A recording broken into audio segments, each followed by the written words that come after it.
Welcome back, everybody, to another episode of the League of Inches podcast.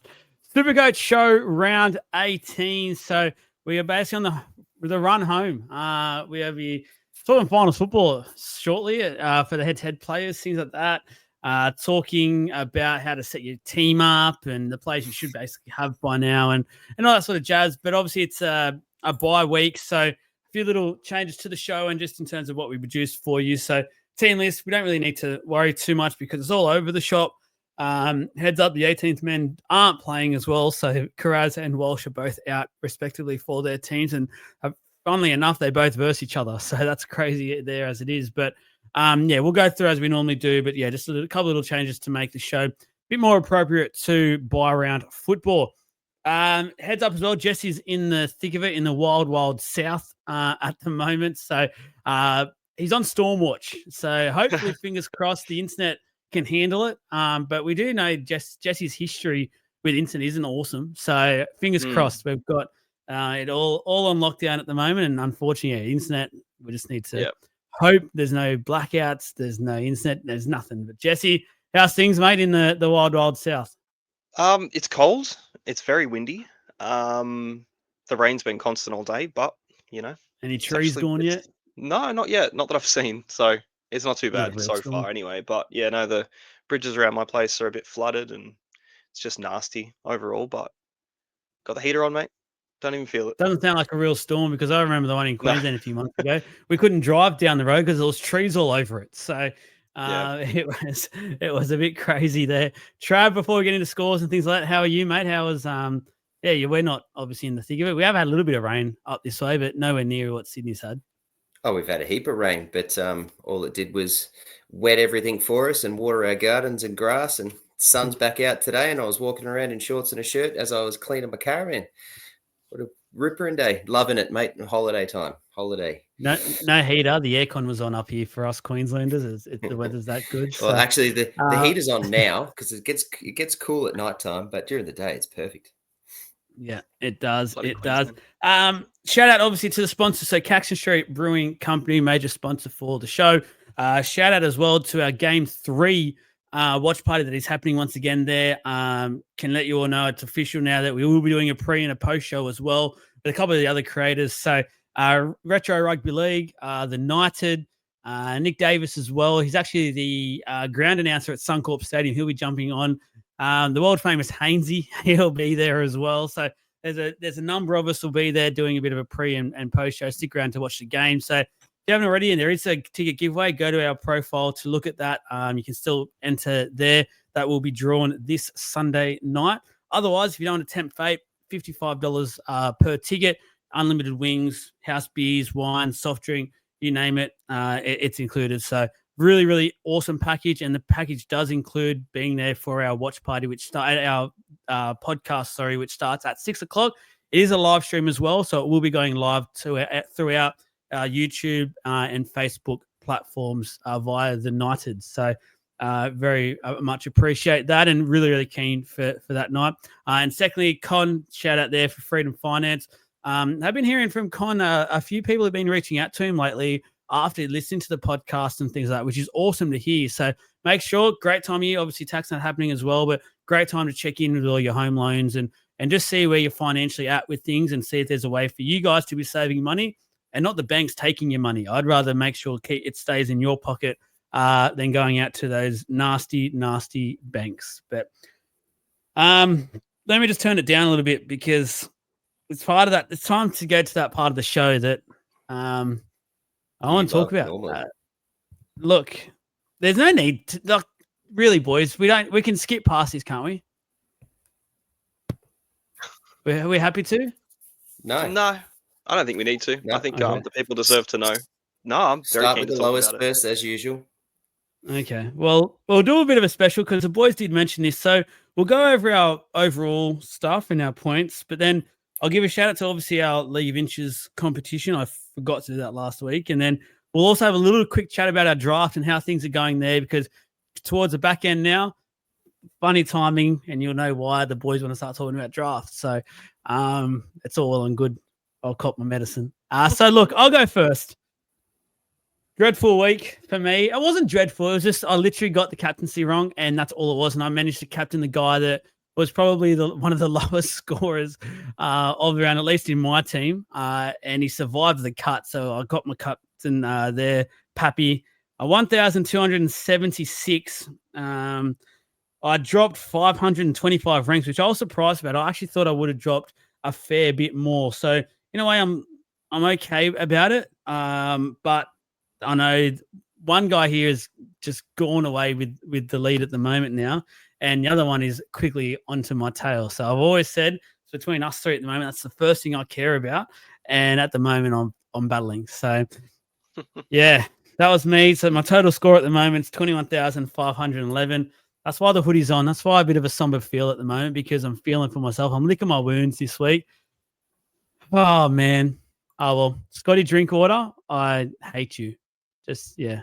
I don't know. I hate, but I love you at the same time. So thank you for absolutely doing one. And I was telling Jesse off air before Trav came on, I woke up on the Sunday morning and I said to myself, I'm not feeling Pappy. I'm going to change it to, because I woke up and it was decent weather. It actually came over overcast and stuff, but at the time it was decent. And I was like, you know what? Titans are just the Titans. I think Drinky can at least score one, maybe two, and do something. So I'm going to change it over. I've got obviously Cowboys are last. And then I don't know what happened throughout the day. Just caught up, had family in that and that sort of thing. Just lost track of time. All of a sudden I'm sitting there starting to watch the Storm game thinking, crap, I've still captain Pappy. And then I thought to myself, this could be a sign. This could be one of those Supercoach God signs where it's like, we'll reward you. It's all good. No, they punished the crap out of me. So thank you very much. To be fair, you've been rewarded all year for these silly mistakes that you keep making, and finally it's got you. 100%. I don't have make any I was going to say that. Everything is on purpose. Get away with murder. And now it's finally caught him. Just a bad week. I think Jesse was next. So Jesse, off you go. Yeah, so I didn't captain Drinkwater either, but I scored 1384. So it was a poor excuse, that one, Joel. Who'd you captain? No, hang on. Who'd you captain? I captained Lomax. Double my score. Doubled your score, but I still outscored that anyway. But yeah, no, it was I had the VC on Carraz, and what I was saying to Joel off air before we started was I wasn't really feeling the Carraz VC, but I missed the time to change it. But I was very set on doing something with Lomax, and because the VC had already locked onto Carraz, I was like, well, I'm just going all in on Lomax, and that was the plan for the week anyway. So I can't sit here in hindsight and say, Drinkwater would have been the go. He would have been, but as far as it went, I was very high on the Lomax captain, and he rescored to an 88. So I was very happy with that at the end of it, because it was 70 before before the rescores come through, and at halftime he was on friggin' 10. So I was in panic stations a little bit leading up to that, but it kind of worked out in the end. So, but outside of that, it was relatively good. Obviously I had no hooker, so no Smiths were in play this week for me, but I had Purdue. Actually, Purdue was the one that came in for my AE and dropped straight out. So it wasn't a problem. Didn't really hurt me like I'd expected. But yeah, the Hughes and Katoa show was massive. There was a few big scores in there. A lot of 80s, a couple of tons, 3 big ones. And yeah, 1384 was good. Put me up to 2083. So I had 535 rank jump.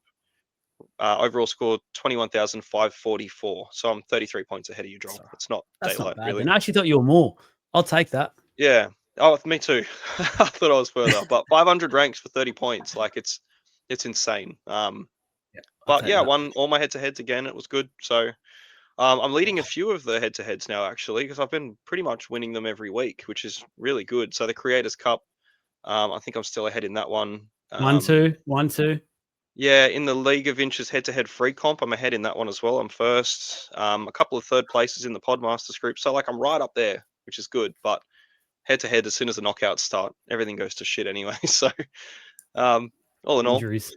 I'll finally take a green week. So happy. Well done, mate. As I said, that makes me feel a bit better about myself. I actually thought you were like at least 100 away now. And I was thinking, crap, I'll take that. Here we go, guys. Look, he's done it before, so I'll be a grown up here, and I say, look, he's coming in off a red hot week, so I'll let him talk about it. I don't want to take any gloss away from it, but well done, Trav. Take it away. Just before I start, did you boys make trades? Last week, I yes. can't remember who I traded. I traded in Karaz. Yep. I'm sure I traded in Karaz. Oh, man, I can't even remember who for at this point. Oh, I did Karaz and Hopewadi, and both scored pretty average. So I think I did Bronson Perhaps I Garlic did that. out. Honestly, I'd be fumbling if I tried to remember him. I'll find it in a sec. But yeah, I did do trades. I did a couple. And- And I did And, say last week, and you guys bagged me for it. We could have waited a week for Karaz, and now I wish I did because we're not even getting to play him this week. So who needs it this absolutely week? shot myself in the foot. It's fine. It was just the one I last do. week. I went I sharp. do need to play him.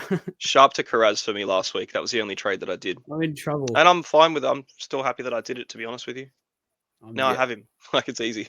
Don't have to worry about it. Yeah, nice. So I scored 1,413. I am an ecstatic Captain Drinky fan, and very much aware that it was a Captain Drinky kind of week, and those that did jumped a hell of a lot, and those that didn't, unless you're Jesse, who's got a stacked team, didn't really go to. Well, I had a short rank, but when you're that high up, 500 spots is a lot. I jumped 2,711. I'm actually annoyed. I thought I was at least a 3,000 rank lift, but anyways, down to 7,943. So pretty stoked with that. I'm now in the top 5%. My total score is 21,158. So yeah, I'm only just over 300 points away from you guys and coming. I've had a pretty good buy series, to be fair. I planned for this quite well, and some of those guys that I took some big risk on and kept forward have done a really good job, but I won't count my chickens too early because there's still another major buy round this week and then the mini next week, which is a bit of a killer for everybody.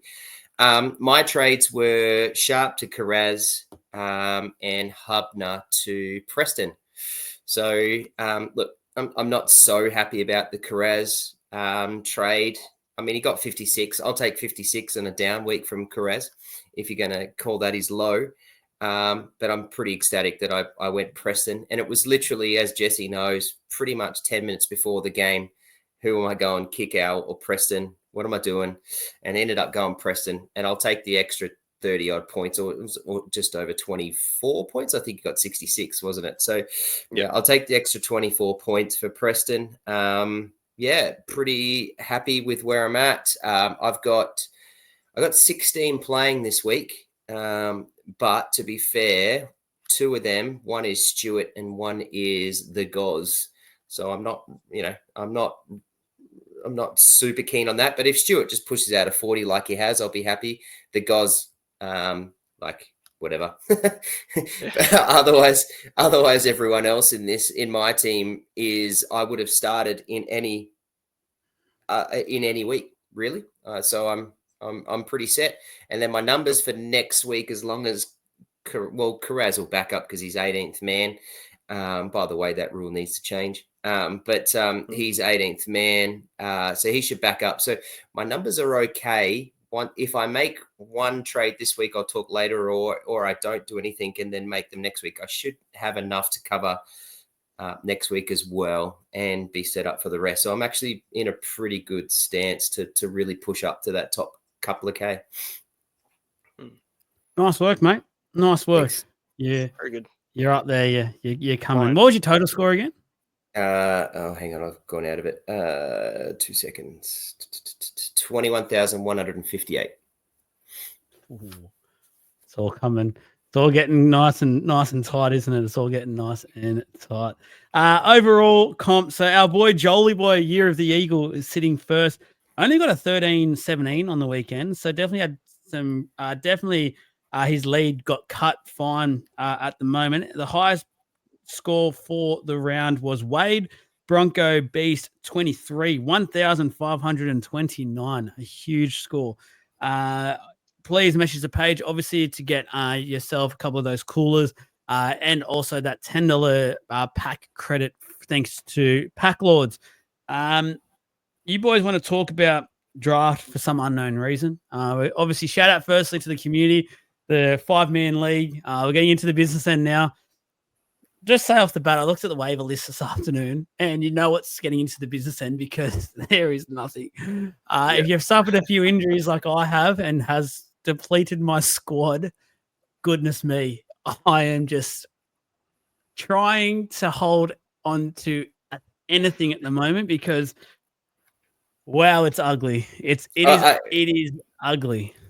We've been telling him this all year, right? Is to not go early. He's been crowing really early. And now look at the tune. How quickly has that changed for him? Now he's crying out for help. Yeah. Next thing he'll do is call Centrelink and ask for some extra help. Like that's where he's getting desperate. Crowdfunded. To be fair, in the last couple of weeks, I've lost Iro. I've lost Fletcher Sharp. I've lost Ponga. Three of the guys that were in my top, I think, 4 picks this year. No, 5 picks this year. I went pretty early on Fletcher Sharp. Yeah, but at the same time, my 3rd and 4th pick were Moses and Galvin. So well done. You adapt, mate. You got to get around it. And Ponga hasn't been a huge, knife in the back for you, really. He's been bad for a while. Well, so the problem is there's no fullbacks on the waiver list. Oh, there's no fullbacks. I played without one last week. Straight up. I played without one.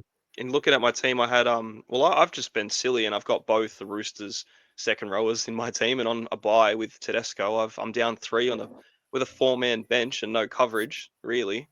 I just go into these rounds short. And I went into it last week down, essentially 3 players, and I still managed somehow to win. But yeah, there's nothing left. The waivers are bare bones. There's no fullbacks. There's barely anything of talent. It's rough as. But the ladder itself at the moment, it has had a bit of a shuffle up. You are no longer at the top and have not been for a little bit. But Josh is first. Thanks, mate. I know that. Yeah, Josh is first on 26 points. So he's a win clear. Then you got Zach, who was the grand finals with me last year, actually at second. So he's still flying. He's a natural born drafter, this bloke. 24 points for him. Then Trav and Joel both on 22. And then myself on 20. Josh number 2 on 16 with Jamie. You got Sid down on 14. And then it's 12, 12, 12 between Shane, Marcel, Watta, and then Toto. Daniel right down the bottom on 8. So there's a pack definitely separating. Knockouts will be a funny situation, especially when it comes to the relegation side. Like there's a lot to play for down the bottom now, but a bit far away. Draft is so funny though, because I'm 340 points more points scored than anyone else, and I'm 11 wins and 6 losses. It's so funny. Like 340 in classic is not far, but in draft that's a long way. Right, when we're scoring 700 to 800 and they're great games, 340 is a massive amount. But yeah, anyways, it's interesting. Draft is always funny. Yeah, draft's cracker. It'll be good to see how the finals go down because like Joel said with his team, that's depleting rapidly. I don't think it'll last very long. No, I won't even make finals at this rate. I'm actually starting to get worried that I might be one of the. I literally scored 300 points less than I think everyone else on the weekend. It was just horrendous. So at the moment, the way that's going, I'll be one of the 2 lowest scoring teams. I'll be gone. Thanks for having us. The boss is gone from Div 1. Where are you now? You're 6th at the moment with 12,009 points. The Jamie or Cronulla Duller and Auntie Hunter, mate, they're miles away. They're 10,985 I'm about to lose a hooker. 10,986. Because Roosters have already shown their hand, and Sandon Smith will be basically out of the side of playing 20 minutes once Sam Walker's back. Riley Smith's now sharing the role with Talon De Silva, and Talon will probably get more minutes. So I've lost me hookers. I'm in trouble. Actually, sorry. I don't know. I've just going back to my classic team. I've just realised, but I do have Sandon Smith, who I'm playing this week in draft. But anyway, I'm over talking draft. Can we get just so we know? This is Div 1. This is Div 1 of our top 5 of our 5 leagues. It's a very engaging pack of players. And the one thing that I've got my eyes over all of the leagues, and every one of them has a couple down the bottom there that are just under 11,000 points, but are still making waiver claims, setting their best teams, trying to win. Like it's an incredible competition that we've got here, and it's only going to get better and only going to keep growing. And full credit. It's a good shout out anyways, but a good segue now to what we're all here for. shout out to the group chat for all coach drafters. It's an elite group chat. I dead set live for it. I love it. 60 people deep. Everyone's just quality. As Love they the say, draft. full credit to the boys and girls And girl. who are part of. And girl. That's it.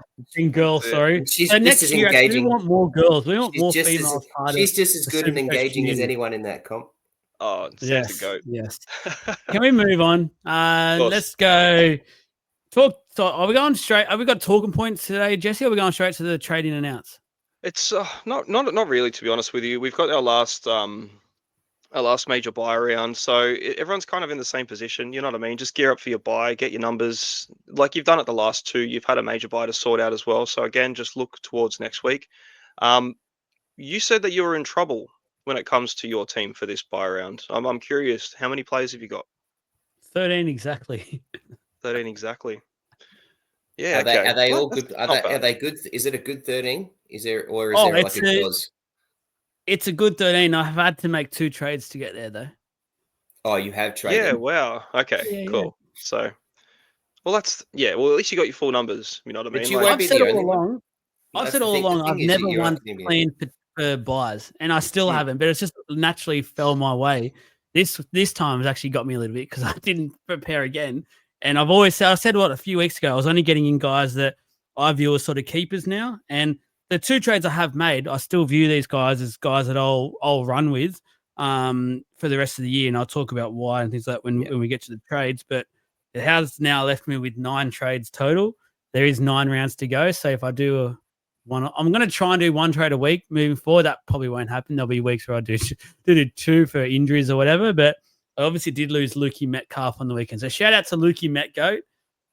Did me some very good services throughout my team, but has been time to part ways, unfortunately. And yeah, 13. It is a very solid 13, I feel like. So it should be able to get me. I've got all 3 fullbacks playing this week, which I think is a luxury. I think most probably will because it is a very popular 3 fullback pick, but it is nice to see that's actually happening. I am a bit short in the back line. I did have to make a little trade there this week to just fix things up. But yeah, I do have Sandon back, so I held on to Sandon for this week. Luckily, he's playing. But yeah, it's just Who would be your lowest scorer, you would imagine, out of the 13 you've got? Like, who are you a bit worried depends on? what Hosking decides to do this week. Because I know last week when I didn't play him, he scored 106. Knowing this week when I play him, he'll score 30. That's probably him. The rest I feel like Yeah, wow. It's confident. The rest are really solid. Hosking's your biggest worry, and you're that top 13. It's a solid lineup. I would say Sandon, but he's against the Tigers. So I'm hoping Sandon actually has a pretty decent game. He's got a low break even too, so essentially I think he needs to make 30 points. Like it'll definitely happen from him. And he's probably going to be on borrowed time, going a bit more forward, and does look like a trade out when Sam Walker's back, which is probably going to be in another week or 2. So yeah, if he gets a big score, pushes himself up close to the mid 500s, be perfect. We'll be able to just flip him to pretty much any hooker in a week or 2, which is nice. But just to mention next week's mini buy, which is again full squads, pretty popular trio of teams actually. So next week is a bit tricky. We got the Manly Sea Eagles, the Rabbitohs, and the Raiders. So a lot of investment in Raiders, between Tarpany, Hosking, anyone that got Fogg, Starling, loads. Young, I don't know if there's too many that really on him at the moment, but again, he will be very popular soon. Rabbitohs, Kalamatangi's probably, now that he's got his jewel, he's going to be, pretty important for a lot of teams. He's out. I don't think there's too many other Rabbitohs that people are too invested in. And then, look, a lot of people jumped on Lehigh last week. Garrick's obviously in almost everyone's team. I know a few got on Cherry Evans and a couple other Manly boys. Man, they're all gone next week. So you're going to need to cover it. I had a look at my numbers briefly just before. I've got 16 for this round, and I've got 18 for next round before I do anything this week. So depending on how things go, you sort of got to plan ahead and expect a buy or a rest here and there for someone next week. But we can talk about just the trade in and outs now, I guess, if you want to rip straight in. Yep. Yeah, sorry, I was counting. I was counting my numbers for next week. You can just go to the bottom and I'll just tell you. So top 10%. funnily enough, actually, it is Luke Metcalf. I didn't think he was that heavily owned still.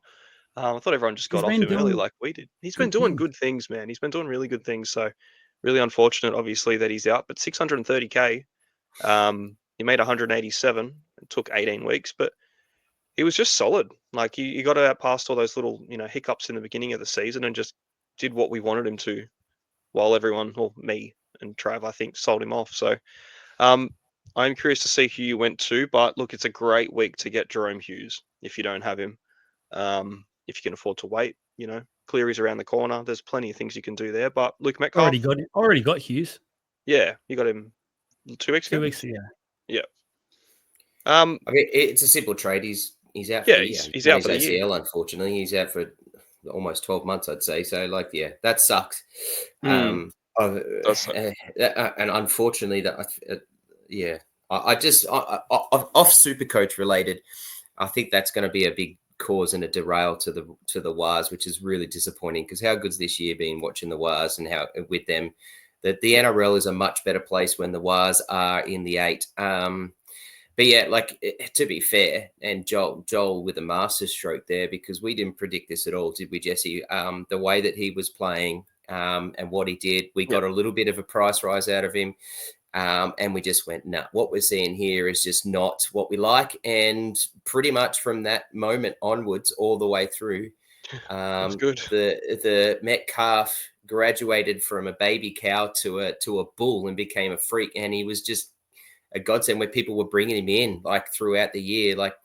He never really, once we all jumped off him at about round 6, he stayed and hovered around that 30 to 35%. He was just so well owned for so long.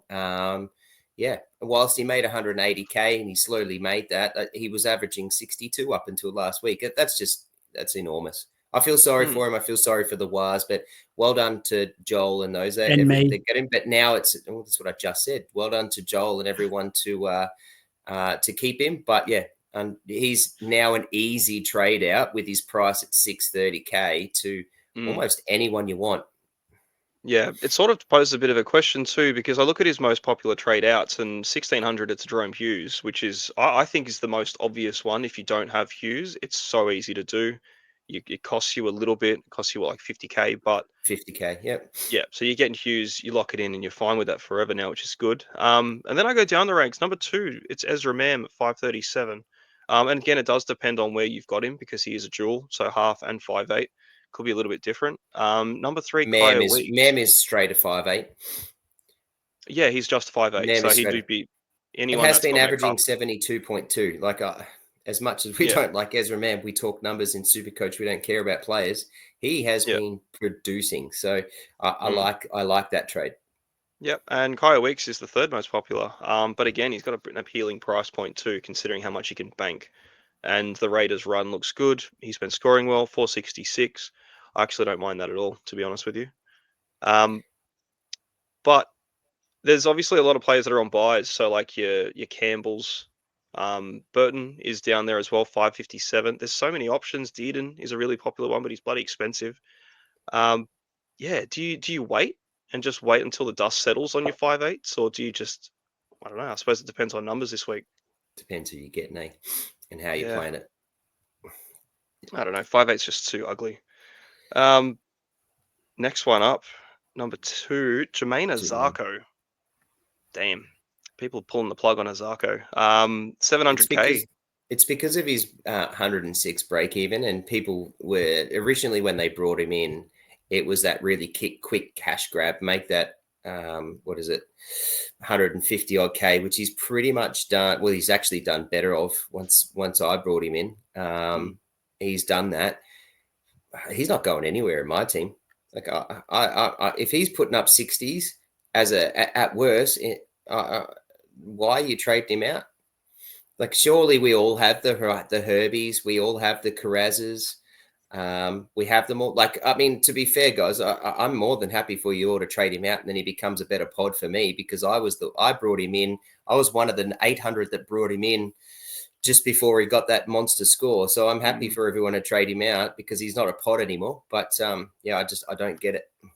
Yeah, so just going back on a couple of his scores, 65 last week, 36 points in kicking. 65 the week prior in that loss, he scored a try, 8 points in kicking again, so it didn't really boost that, but he scored the 60 still.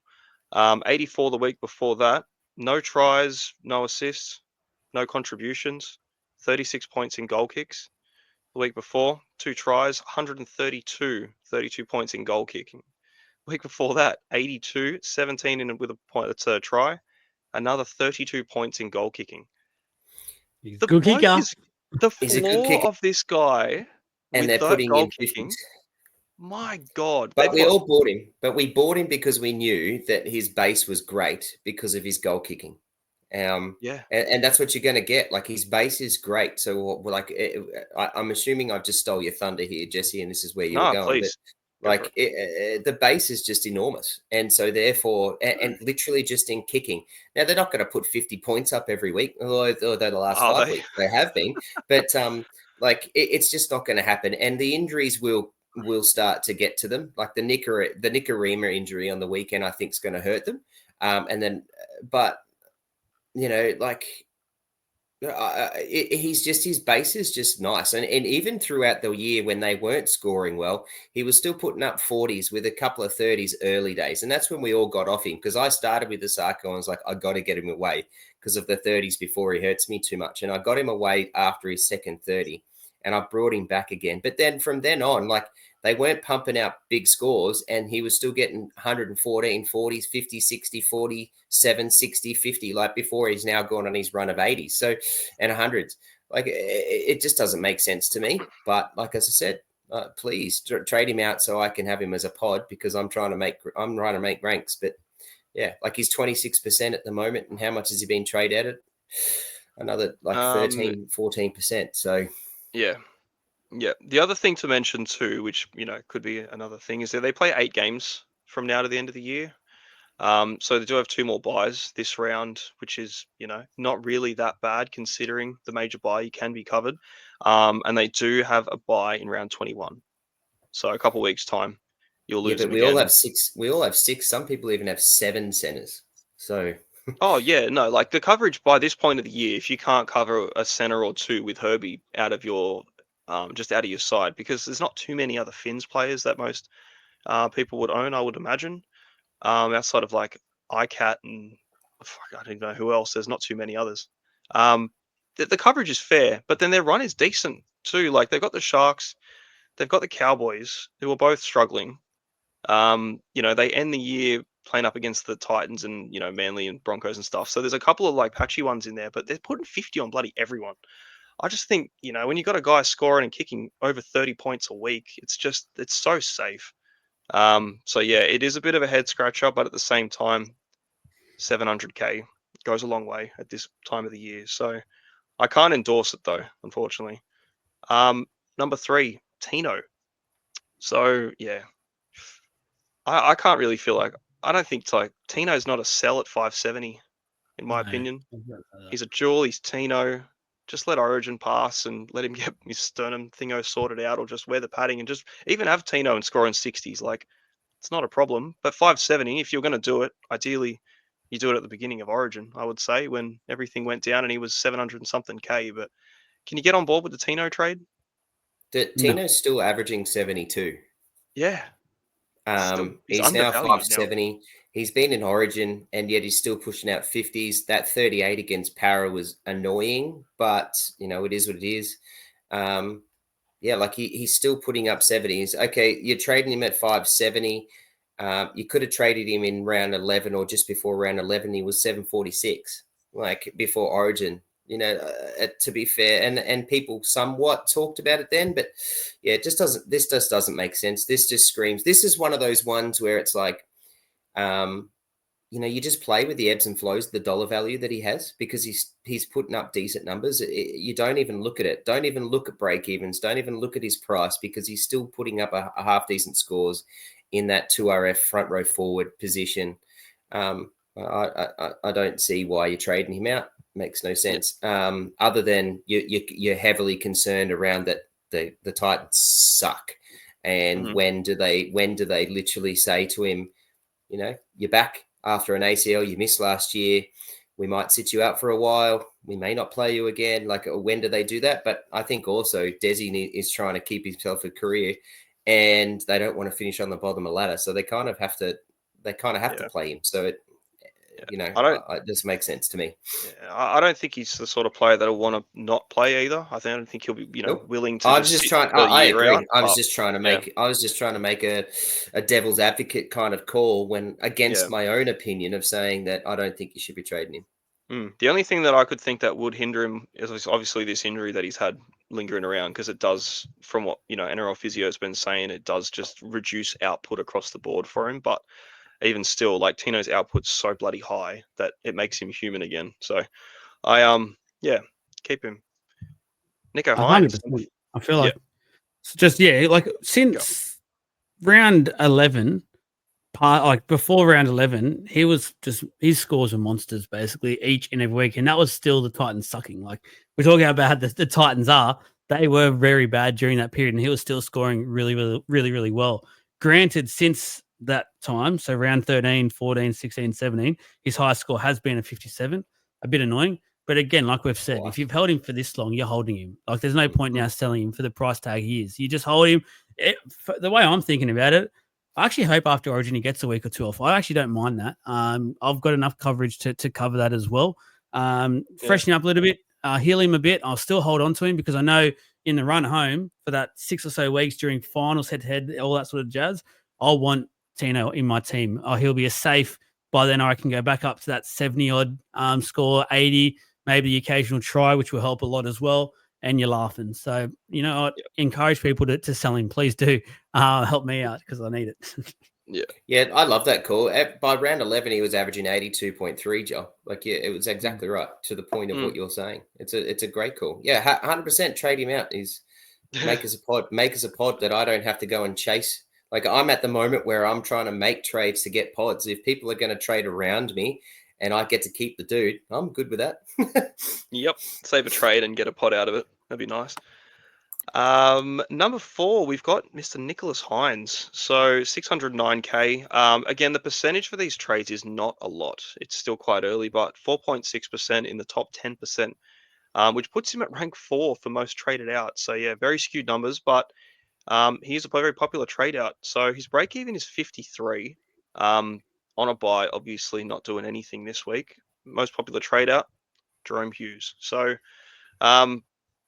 look, I'm the biggest Nico Hines fan there is, and my patience is getting a little thin, to be honest with you.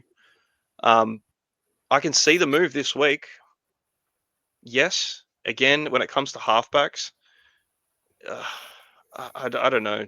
Trav, Nico Hines, he's the highest scoring. I don't understand. He's still, isn't he 8th highest scoring points for in the comp too? He's the highest halfback.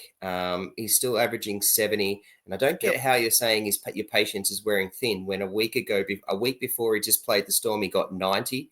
In the last 1, 2, 3, 4, 5, 6, 7, 8, 9, 10 games, he scored under 50 once, and that was a 48 in a halfback spot that just is not screaming out. Like, we're all looking at Hughes going, oh, he's got 133, 113.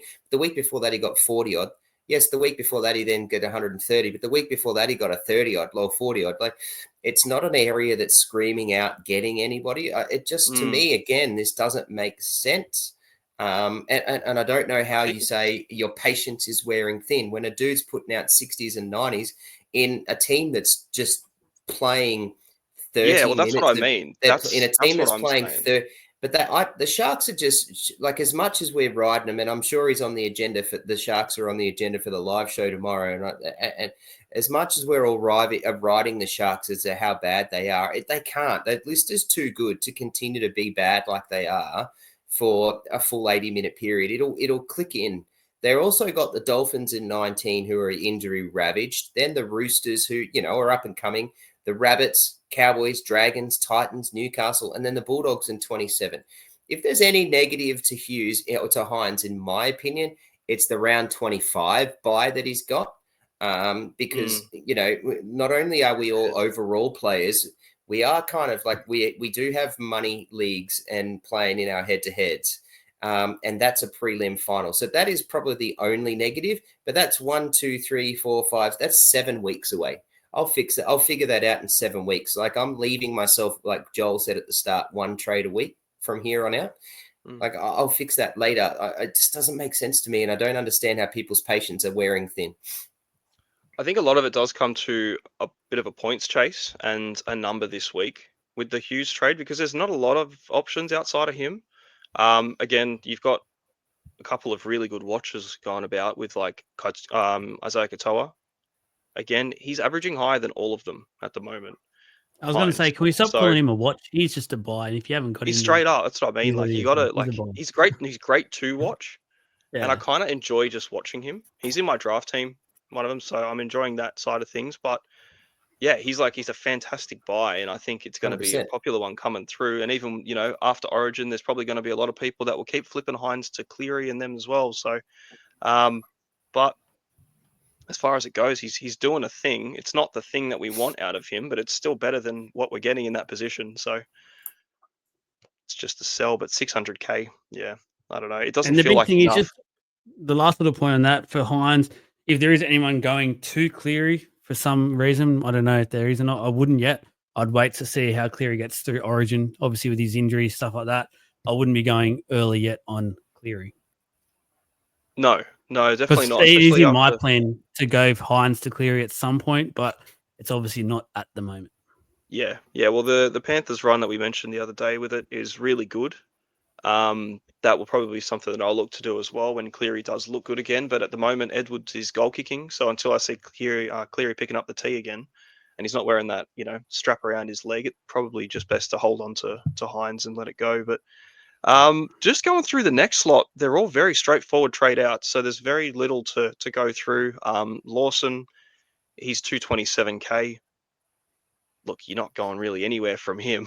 Like you're not making any money out of him. I don't know who you actually trading him to, but he's not going to be playing, so I guess you're upgrading him to someone. Jenkins, 624K. He's made a bucket load, 409. He just seems like an absolute flyer as well, but that's a lot of coin, I guess. But the Panthers run so good coming up. Would you consider holding him at his price? Yeah, I would. For their draw, I would. Yeah. Trev? I can see why the trade out. See, because he's not playing this week, and people are chasing numbers. 624K off the back Big of a break 31 and a 55 and an enormous break even of 126. Whilst the draw's good, it's an easy target now. It's an easy upgrade. Like he's done what you want him to do. Remembering that before he got that 151, he went on a run of 3 games of 40s, and then he got 117, and went on 2 games of 30. Like he's got big games, and then he's got like 40s and 30s. So like I see the trade. It's an easy trade for me. Yeah, you can do so much with 624K if you hold him that long. So, Toby That big Couchman, score's rolling out. That's why his break even so high. yeah, yep. Toby Couchman, shoulder Long-term injury. reconstruction. Yep. Again, Unfortunately, just sucks. The Couchmans are cursed, man. They keep copping it. 516K. It's quite low actually for what he's been doing this year. So not a good one, but has to happen. Ola Kawatu, 660 again. People still trading him, still held on to him. We're not changing the tune yet to hold on at this rate. Considering how far away he is, he's still a trade out. I think he's still 3 weeks away. Yeah. And there's a bye, and he's not playing next week because the Manly have got the bye, so he wouldn't even be coming back next week. So I think he's still at least 3 weeks away. I think isn't he back 21? I thought it was roughly around 21, if not extended further. Yeah, expected available 20 to 21, one of the two. But who knows, really? I haven't heard anything come from his recovery on that side of things with his shoulder. So I think they were sort of testing a touch and go, and maybe it ends him. But I'd still just trade him out anyway. There's still too many things to do. Number 9, Lockie Hubner. Number 10, Fletcher Sharp. Yep. Bit of just a whatever trade. So on the ins, though, the number 1 most popular trade in this week is Mark Nwanganitawasi, and I love it. 633K. I feel like we've just been looking at him all year, and he kind of just hovers in and out of the side, and we don't do it. 70% of the top 10 are getting him in. He's the main man this week. What are your thoughts there, Joel? You look like you want 17, you mean? 17% of the top 10. I thought you said 70. Oh, not that high. I was going to say, hang on a second. Joel. You floated this one, Joel. Yeah, I love this. I absolutely love this play. I think the Roosters are about to go on a bit of a run. I looked back at his history today and his scores, like, it's actually ridiculous. The scoring and then how consistent he has been. And I felt like for a while there was this stigma around him at center. And I feel like he's just completely debunked that, because whether it's center or wing, he scores. And I think it is time to start hopping on that Roosters bandwagon a little bit more. I can see them doing quite well to on the run home into finals. I see him playing finals football now, so I can see them just continuing on. And Marky Mark has shown he is built of all the right stuff, especially in a Supercoach point of view, can just pull some freaky crap out of himself. So I absolutely love it. I know why he's so high. Who's the most traded out? Who's the top one? The most traded out's Metcalf. Okay, so they're doing that via Jules or something. Well, as far as the trade in for him, the most popular, it actually is 768 and Azarko. So the Azarko trade, I was actually talking to one of the fellas in our draft chat about it, and you bank 30 or 70k, sorry, doing Azarko to Mark. And as far as output goes, I actually don't think you really lose any. And he plays 2 more games. Yeah, it is very sideways for what it is. But like, we saw what Mark did against the Cows. He put up that big 136, so he's got it in him. Azarko can. He's got the goal kicking. It's a very hard one. You're juggling a lot, and you're just basically just trading to make 70k, I would say, and you get him this week. But yeah, I don't really hate it because I really like the buy, but I'd try and hold Azarko if I could, if that was the only way to do it. But yeah, I just think it's fantastic. He's freaking so good. He's 633 now as well, so he's had a bit of a drop, and he's on the rebound. He's heading back up again because he was close to 700 a couple of weeks ago, and I think it's not. It's one of those, if it's not now, it's probably not going to happen kind of trades for you this year. So, and the next little run, Tigers, Dragons, Sharks, not a bad little run while he's on that up as well. So that's good. Then granted, it is the Storm. Then after that, Manly, Dolphins, Canberra, and Melbourne and South, blah, blah, blah. But just on that as well, we have put up a post now. Go back and you can see that on our social media. We're actually going to start doing the rest of the run home and do them into color coordination and the top 4, bottom 4, things like that. So make sure you do go check it out. It helps a lot. I guess I use it actually today looking at my trades and seeing teams run and things like that actually helps a lot. So make sure you do go ahead and check that post out. Yep. Trav, anything on Big Mark? Not to add any further to what's already been spoken about. I love it. Yep. Number 2, is it Jacob Preston? It is. So we all have him now, I believe. Joel, do you have Preston yet? No. Oh, there you go. Preston's a great buy. He's the second row at the moment to sort of flock to. We had him for a little bit. I've had him for a couple of weeks. Got disappointed with a base average 50-point score, which I shouldn't be disappointed about at all because it's solid as. Rewarded last week to a fair few new owners, but the Dogs run's great. I think a lot of attention's getting put on the Dogs second rowers at the moment, both him and Kickow, both very popular buys this week in general. But I think just the popularity comes to the fact that basically every other second rower that's at the top is already owned by everyone. So what final pod that we had left is not going to be a pod for much longer. 7%. Currently 6% of overalls have brought him in, so he's going to be 13. He's currently 13% owned. That will grow over the next few days before his match, and it'll grow over the next few weeks. I love it. I mean, obviously, I brought him in last week because I wanted that 1 or 2 weeks of the pod play, get in early before everyone else has to, and then hope that other people have problems that they can't get him in. I had that conversation with myself between Preston and Kickow, and I'm very happy I got Preston.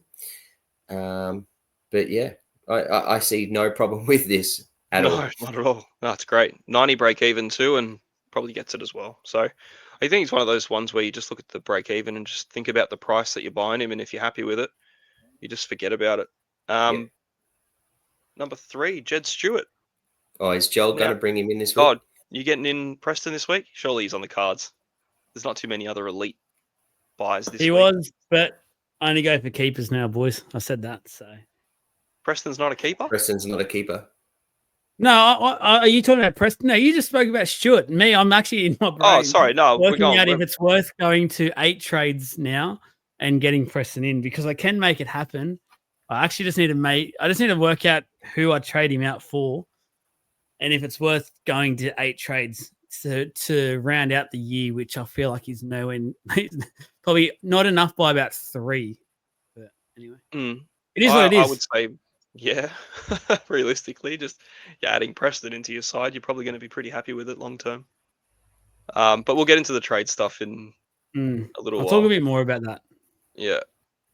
Jed Stewart's number 3, so we all went early on him, and now he's a popular buy, so it's good. He's 198k. That's actually probably what everyone's trading out Lawson for. Sorry, I didn't even making 80k off that point. Why not make something? Just making 80k. 80k from Lawson. Yeah, Lawson's 270. He's only 222 or something. He's 227. Is he? Oh, I misread that. Oh, he's two. Oh, see, I thought it was 277.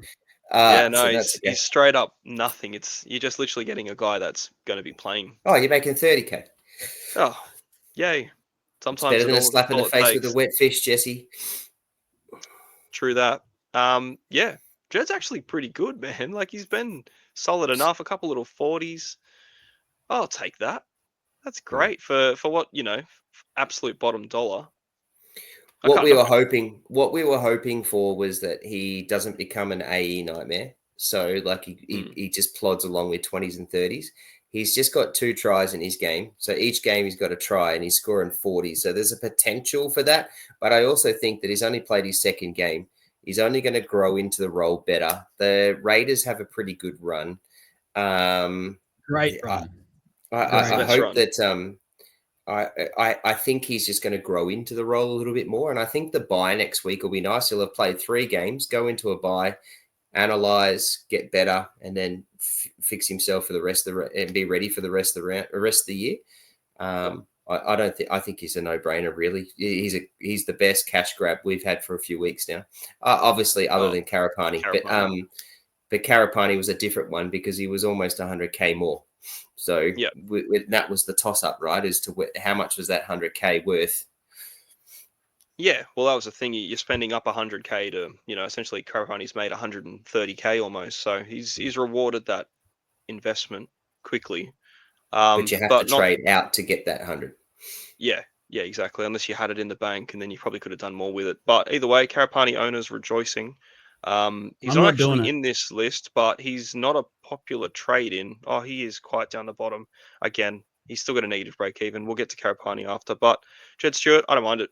Easy cash grab, easy downgrade. So I'm not doing it. I'm not doing it. You're not doing to answer your earlier question. To Karapani? No, Stewart. I'm not getting Stewart in. I thought you already had Stewart. Didn't you do it? No, I did. I was all for him. I made the big point, and then I cancelled it.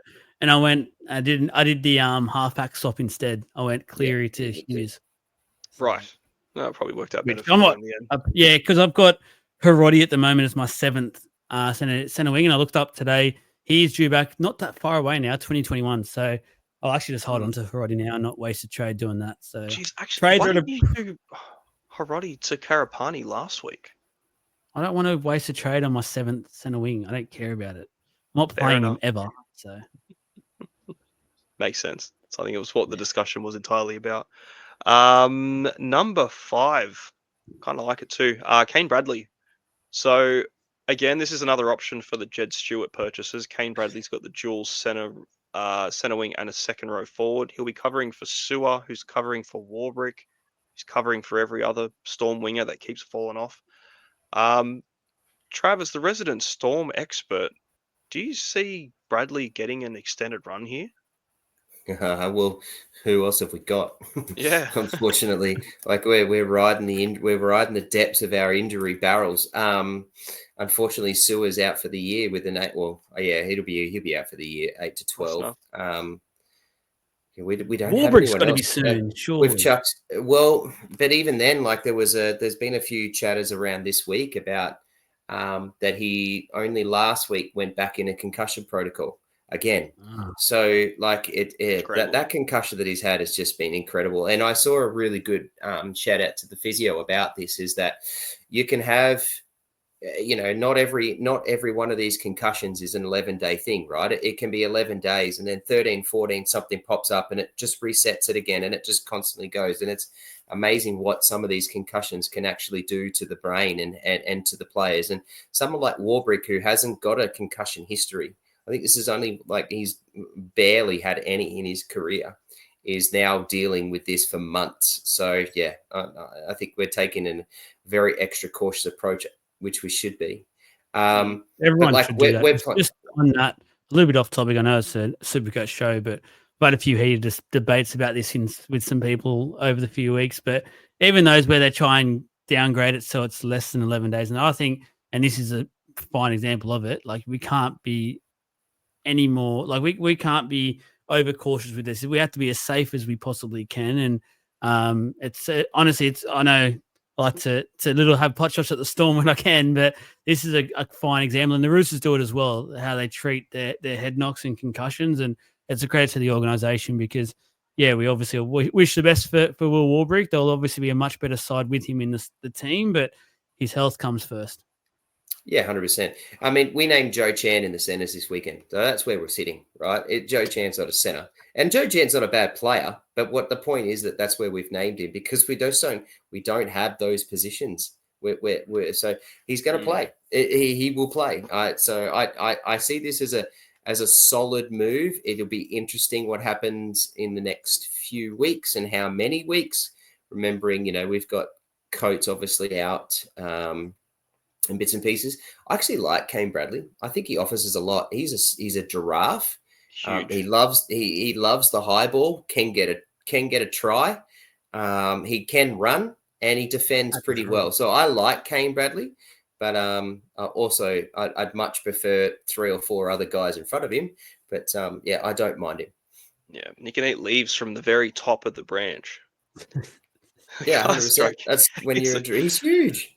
He's huge. It's the best. But yeah, really good matchup for him too this week as well. So I really like that buy. I've been pondering, even just something like a Hubner trade, just to get something back, just to do something with it. But look, there's a lot of options there. Yeah, it's an easy 150K for what could be pretty decent, and he's got the dual, which is handy. And obviously, we've spoken about the Storm run. It's just, how many is too many? I don't think you really include Bradley in that discussion. The thing with Bradley is, and to if it makes you sway either way, the thing with Bradley is if he plays, I think he scores, and if he's scoring, he's playing well. If he doesn't score well, it means he's not playing well, and he won't play. So that's kind of, he's not going to be a plotter we're going to sit him out of the wing or in the centers that some players are like. It's just not going to be that position. So he ends up maybe helping you make some cash, and becoming that. He just won't be an AE nightmare. He'll end up nothing out for you if he doesn't play. Yep. And if he does play, he's going to score. So if that sways you either way, and that helps. Yep. And just on his one game that he has played this year, he scored 56 with 2 tries. So 34 points out of that 56 was just the try alone. But I'm actually pretty sure they did. And they were just kicks. He just caught him and put him down because he could just reach the sun. Yeah, 2 tackles, 2 tackle busts, and a small handful of runs. Yeah, so there's not a great deal of base there, but yeah, you can freaking catch anything out of anywhere. Next one up, number 6, Tedesco. So if you don't have him already, you have him now. He's every week this round. It's unreal. Madness. But look, he's lost 92K overall. Just going to make an argument that just get him. Just get him. He's the captain this week. He's a clear captain this week. So that's fine. Scott Drinkwater's number 7. 690K. Coming off a monster score. Made a bit of coin. Low break even. You buying him if you don't have him? how quickly people change, because like I know. I was talking 2 weeks ago about I just got to get this person out of my team, and then I captain him and I'm in love with him. I actually still think that he can be a trade out. But just at 690, it's just a silly and awkward price. I don't like it. He just proved to you on the weekend that when the Cowboys have a loaded list and Clifford is the halfback or 5'8" in the halves, either way, I don't care where he sits, Drinkwater's a hell of a lot better. So I think it's just I would keep to Drinky because we all need the number this week. He's one that I'm not. We're trading him in. So I mean, Trading him in for Melbourne and then the Dogs. yeah, they're gonna get flogged. No, actually, You wait. no. You wait. Yeah, I'd wait. You'd wait Just with a 25 break even. You never know. Could get it. head-to-head But final also, starts around 23 for most comps, doesn't it? The Yeah. majority. Yeah. So I was going to say, because we have mentioned a couple of times in this, and we'll probably mention it more and more for those that are just head-to-head players, but their run in that final series is absolutely delicious. They've got the Eels, Newcastle, Tigers, Brisbane. So Yeah. I reckon I won't sell him. I've got him. I'm going to hold him the whole way through because purely for the head-to-head finals. I don't think he'll score that well in the lead-up because it's Storm, Dogs, even Dolphins. Then it's the Dragons, Sharks. So it's a nice lead-up, and then it's the head-to-head finals. I think it's a really nice little patch there for the Cowboys. As far as like big convincing tons go, I think Drinkwater's pretty much pipped everyone at fullback this year for the ceiling been that he pretty can good. have. He can go huge, but it's just like the other big boys like Tedesco and these kind of guys, they don't go low. They can't go. They don't never really go as low as Drinkwater can go. But I suppose you roll the dice with it. Pappenhausen's been, putting up some pretty low numbers out there. So like if you were going to move one, the last time Pap scored 182 was his big one. Since then, he's put up a 35, a 63, a 75, a 62, and a 48. It's actually been Thanks, Pat.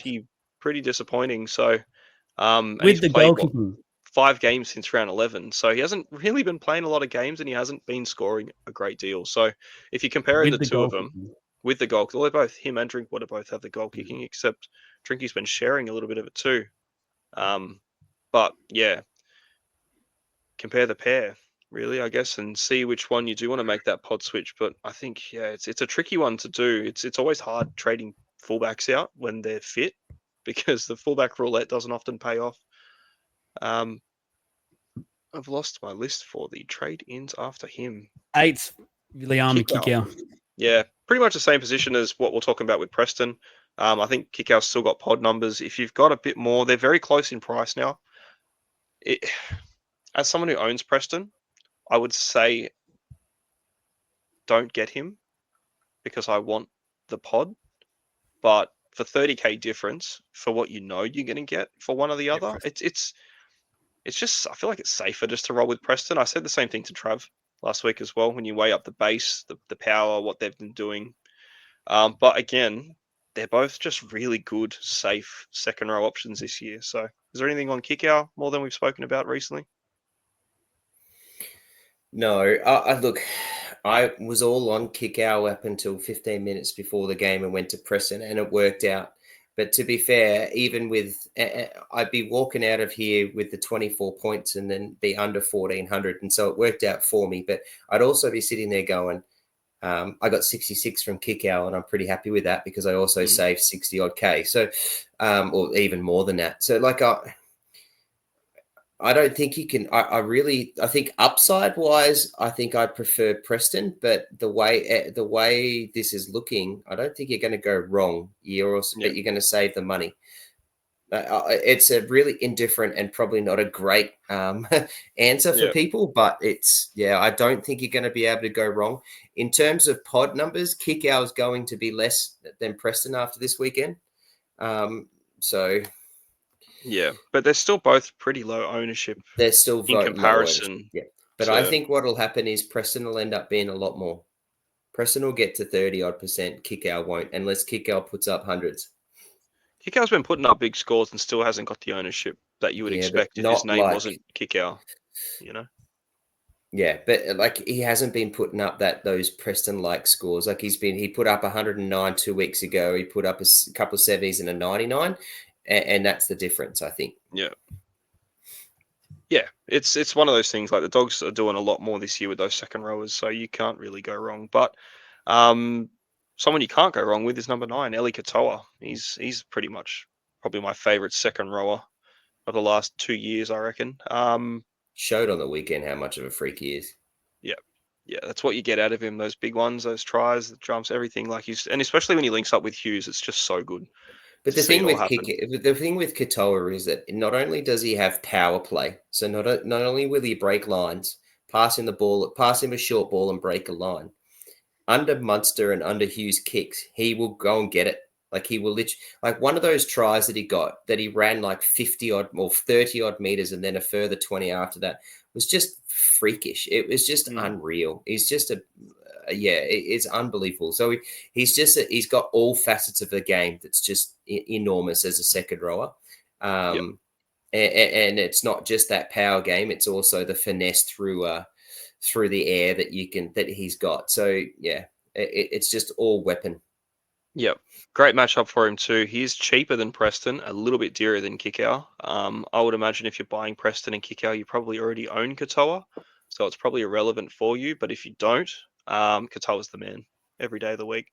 Yep. And number 10, Ezra Mam, very popular trade in for Metcalf.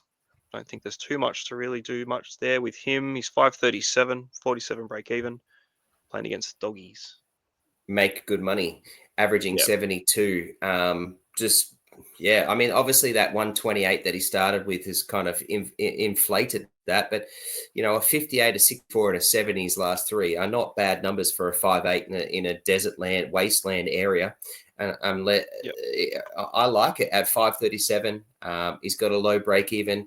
Okay, plays the Bulldogs, but if you're going to play the Bulldogs, this is a good time to play them, especially when you're the Broncos. You're not missing anyone other than Walsh.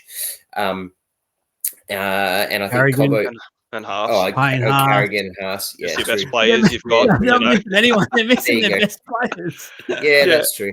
That's true. They're actually not a good week. I was trying to make a better case to try and get him. And Shibasaki. I actually think Mam is a good. Yeah, you got another. And funnily enough, the Dogs are the number 1 defensive teams against 5'8". So yeah, probably not a. No, I don't like it now. It's all bad. It's bad in every way. Yeah, I like it. It's a very hard to sell. Sorry, I'll edit it out. I'll edit this part out. Yeah, just beep that last 2 minutes. It's a very hard buy, but he has. It's not a good buy. Good. Do not get it. Do not do it. Yeah. Do not get it. I'm in holiday mode. Edit that shit. Just get Kyle Weeks or something. Don't like him. They're the trade in. I don't even like that either. Yeah, see, it's what I mean. I freaking hate it. Nick Arima would have been so nice, wouldn't he? We've never really spoken on him, but he's gone. Just to humour the Karapani buyers, because I have seen a lot of comment on him. -28 break even. He made 126k last week. He will probably make another 50k at least, give or take, depending on how he plays against the Dogs. If he scores 20 or 30, it's going to halt the cash growth. It doesn't even look like he's scoring low. He just doesn't look like it at all. Yeah, he's busy. Yeah, I don't even like you. I think that's an extra conservative measure to say if he gets a 20 or 30. He just does not look like it at all. But again, he's projected a 68 and projected to make 76k, which will put him up about 480 odd, 490. Really nice price, if you've got the trades to do it. But again, probably wouldn't buy him in at this point. I think at this time of the year, that ship had sailed last week. My opinion. You missed 120k at an optimal time. Yeah, bit rough. But again, it is what it is. Someone might pop up in the next 7 weeks that makes that kind of coin. Probably not. Our trades, Joel. Well, we've been waiting an hour for this. I have. And it'll be less than that. Okay, so my 2 trades, I'll tell you now after this podcast, I think I'm going to be pushing the button on the 3rd, and I think I'm going to be running with. Can we also mention how many trades we'll have left after this week? Because I'll have 8, which scares the shit out of me. But hey, I'm in it to win it. I'm going. It's just Gotta get the balls on the line and get that trophy between us three. So I'm working on a little something special between us three, and I want to be the first to have the name on it. So that would be Nice. very, very nice. So Metcalf, I said, has to go. The 5/8 I'm going for Matt Burton. I do like the doggies run at the moment, so I am going to Matt Burton. And like I said, I do need 1 or 2 numbers just for this week, just to make sure I had some strong players there. And Matt Burton fits the bill. And like I said, I want keepers because of the doggies run. I do like Matt Burton in there. Second one, finally getting rid of him after a while where I've just been smashed with injuries and I haven't been able to. And just Robert Toyer. He's been sort of solid, and I do like the Roosters, but I'm moving him over to his teammate in Marky Mark. So getting Marky Mark and Matty Burton over. My third trade I want to make, I'm tossing up because I want to do only really one trade a week here on out, and I do have some plans for that in terms of getting some of these Origin boys back. My first one after just listening to everything, just getting rid of Hiroti because it is my 7th, and just going to Stewart and just getting that cash, and I've got enough to play with then for the next couple of weeks. Or I get rid of. I didn't think I'd do this the other week, but I'm thinking about it because I do feel like Preston's almost a must-have at the moment. Getting rid of Nakora, who's probably my easiest one to do it, and getting to Preston. So I've got a stacked second row. That's what's making this hard. I've got a very stacked second row. The other guy I'm thinking about, but I don't like it because he's been a gun all year, and I've loved having him when at the start many didn't, was Aaron Clark, because I'm just worried about the Warriors at the moment. I'm worried about what they're going to start producing. I know he's got a base behind him and he'll probably still score no matter what, but there's just a bit about the Warriors that just not sitting right with me. So 2 little dilemmas there that's going to play with me for a couple of days now, but interested to get your thoughts, I guess. I know you might want to get me, but there might be some out there that are having similar. I either free up some cash and I'll have probably, because I currently have after those 2 trades 140K in the bank, but having 300 and odd K from that Stewart trade would be awesome, doing 1 trade a week. Or it's obviously I'll lose about 20K or something doing Preston to Nakora, or if I do Preston to Aaron Clark, it's basically a straight swap, so, or similar to it. So I wouldn't do that with the trades you've got, but I would probably do the Stewart trade in for the cash, because that way you can do your 1 trade a week with a big bank, and you're not having to do an up and down. And you can just go, I can just get him with what I've got in the bank. Going Nakora out is good squad depth, considering what you might get will be pretty minimal between the 2, I would say. But the first 2, I freaking love them. That's great. They're good upgrades. I've got Burton. Put up a mass score for me, and not at all disappointing. I think that'll be a good buy for you. But yeah, if you're going down to 7, I would say if you can put 7 trades in the bank and have over 350 odd K, whatever it was, ready for those one-off trades 8. here and there. You'd be 8, yeah. If you make that 3rd trade, it'll be 8. Yeah, I'll have 8 trades to go. Yeah. 8 trades. Yeah. And and the 2 players I want to get is obviously Payne Haas is 1, and Nathan Cleary back at some point. So well, then you could do, if you're worried about Clark, you could just go Clark to Haas, and it'll be pretty cheap, to be fair. There's not a lot in it. Yeah, well, I'll wait for that, and I'll probably do that. And then I've got, obviously, in the back line, probably only want to add Lomax, and I've been looking at Val Holmes, who's been going under the radar a lot, I feel like. So I want a bit of Val Holmes after all of this Origin. So there's 4 trades that I definitely want to make, and ideally I want to be doing those almost 1 for 1 each time. So I feel like, and it might hurt me, but we always talk about Nakora having those runs, which he hasn't really had yet. So if the Sharks can somehow turn a corner, which at the moment it doesn't really look like they can, but if they can, then surely he's one of those guys, especially from a Supercoach point of view, that will really benefit from the Sharkies finding him a form.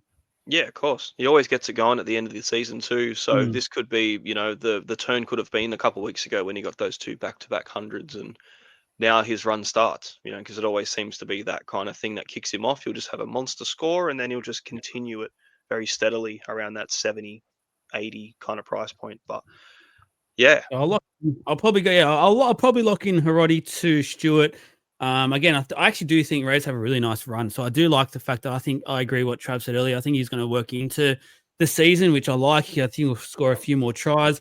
Touch wood, but if I do get a couple injuries, if I have to play him in one spot, if there's a few of those weaker oppositions, and it's not the worst case scenario, I guess, out there for what's there. But yeah, 3 trades. I'll have 8 left after this week, and I'll probably end up having 350 odd K in the bank. So I don't mind that. It's a good spot to be in, I would say. Solid depth, good bank. Yeah, I like it. I'll do it. Well, actually, I'll do it quickly while one of you guys go through yours, and I'll let you know exactly how much cash I got left. Trav?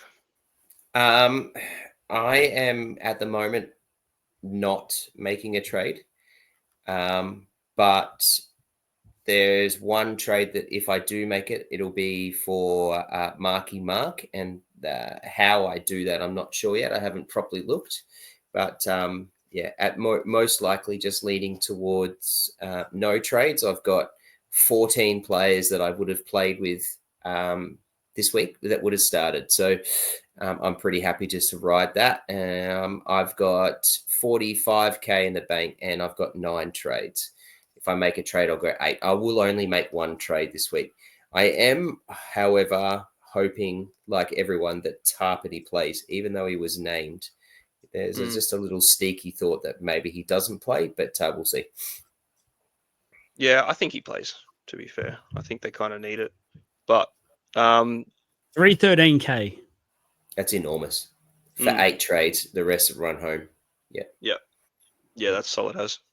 I'd be doing that. And Grant's obviously another trade I will be making. So look, you're in a situation that a lot of people are going to be in, where they're trying to find a way to get some cash. Something that Jesse messaged me for the last couple of weeks around. I wish I had done this and got this and done that and got the and it's one of those ones where like you'd love to have Preston in your team, like, but you've already got a loaded 2RF.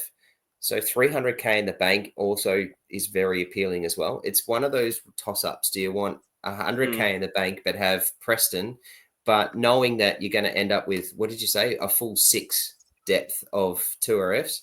So there's going to be I've got that at the moment. So, do you want me to read them out quickly to help? There's going to be players that you're not even going to play each week. You see, Yeah. that are worth 600K.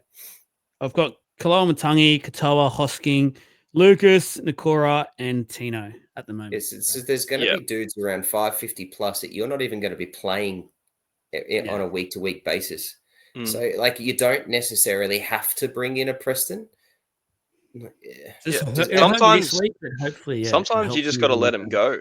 You know what I mean? Like, they're just not the guy for you. Your team's set up in a way that you just can't afford to get them in your team. I've had players that I've desperately wanted, but I just don't need, because I'm like, well, if I get him in, one, I'm trading probably a gun to get another gun, which is bad with the amount of trades we've got. But if you were to just go, I'm going to play all of my second rowers on the reserves, and then you're missing you're sitting Hines or Hughes as a halfback, you're sitting one of your fullbacks, you're sitting probably one of your, 5 or 6 solid center wings at the same time. Like, depth is fantastic, and I've got too much of it at the moment, where I'm literally sitting like 4 or 5 guys that are, almost 600 plus every week.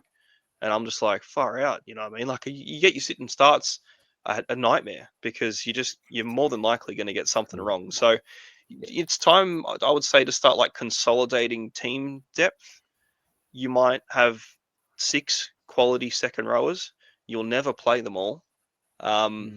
Who's got the best run? Who's got the worst run out of it? Who can you afford to not have anymore? And can you bank some cash as an emergency fund? And, you know what I mean? Like, if it's going to be if Nakora out is going to allow you to get, or as an example, Nakora, if he's going to be the one that allows you to get Haas, Grant, Cleary back in, 100%, because he's going to be doing nothing on your bench, or what someone in that second row pack is going to be doing nothing for you. So, he's got to tuck him away. I'm at this stage, I haven't really got any trades locked in, but my bank's so low. I got 13,000, 10 trades before I do anything.